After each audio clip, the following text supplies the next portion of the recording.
सुनो, तुमने कभी छलावा के बारे में सुना है? नहीं सुना?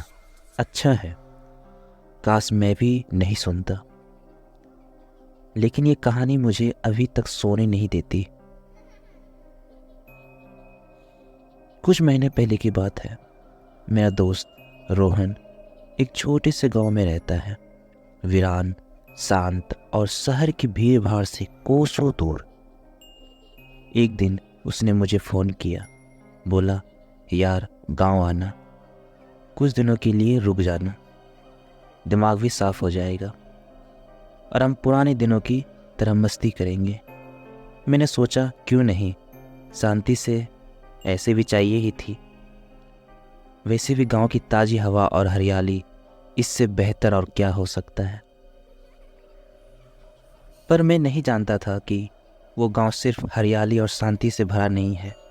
वहाँ कुछ और भी था, कुछ ऐसा जो इंसानों से परे था। गांव पहुँचते ही मुझे अजीब सा एहसास हुआ। कुछ तो था वहाँ, हवा में। ऐसा लगता था जैसे कोई मुझे दूर से देख रहा हो। खैर, मैंने इसे नज़रअंदाज कर दिया। रोहन के घर पहुँचते ही उसने मुझे बताया, आज रात हम गांव के पुराने मंदिर की तरफ चलेंगे। वहाँ कुछ ऐसी जगह है जो मुझे दिखानी है। मुझे थोड़ी झिझक हुई, लेकिन रोहन जिद्दी था। बोला, डर मत, सब ठीक रहेगा, बस मेरी बात सुन और चल। रात को हम दोनों निकल पड़े। चारों तरफ घना अंधेरा और बस हमारे पैरों की आवाज़।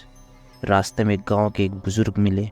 उन्होंने रोहन से पूछा, कहाँ जा रहे हो इतनी रात को?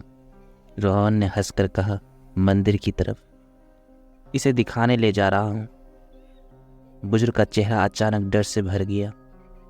उन्होंने सिर्फ इतना कहा, उस तरफ मत जाओ, वहाँ छलावा है। मैंने पूछा, छलावा ये क्या है?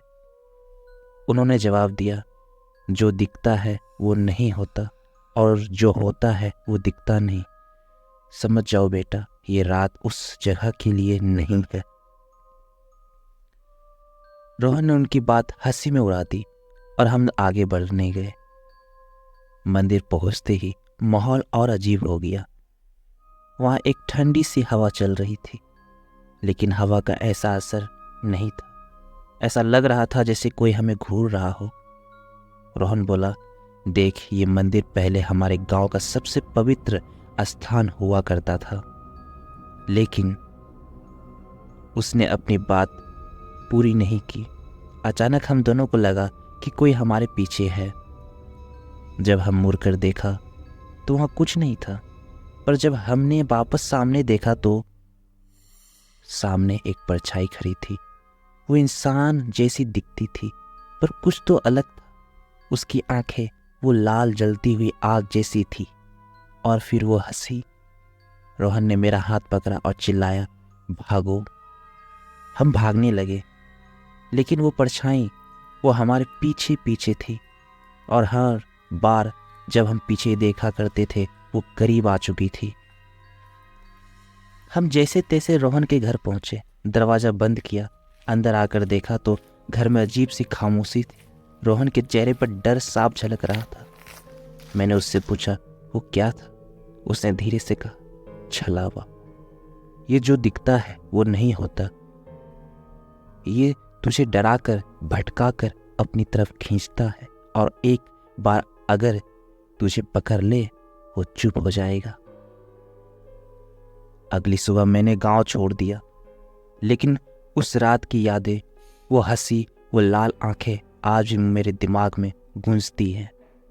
तो अगर तुम कभी सुनसान जगह पर जाओ और कुछ अजीब महसूस करो तो समझ जाना वो छलावा हो सकता है।